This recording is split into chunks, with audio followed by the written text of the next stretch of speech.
గడపలపై ఎందుకు కూర్చొనివ్వరో అంటే, పిల్లలను, పెద్దలను గడపపై కూర్చొనివ్వరు. కాస్త సాహసం చేసి కూర్చున్నా కేకలేసి వారిని కిందకి దించేస్తారు.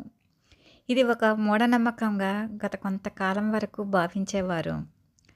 రౌసింగ్ రాడ్‌ను కనుగొన్న తర్వాత గడపపై రాదనడంలో శాస్త్రీయ అంశం ఉందని తెలిసింది.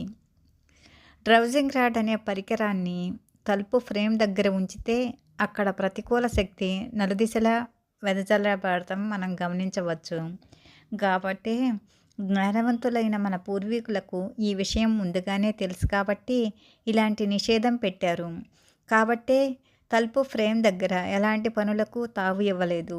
అలా నిషేధించటానికి గుమ్మం దగ్గర ప్రతికూల శక్తి ప్రసారం ఉండటమే ఈ నిషేధం వెనుక రహస్యం. ఇలా తలుపు ఫ్రేమ్ నుండి ప్రతికూల శక్తి తరంగాల ప్రసారం ఉండటానికి గల కారణం ఫ్రేమ్ చతురస్రాకారంలో ఉండటమే.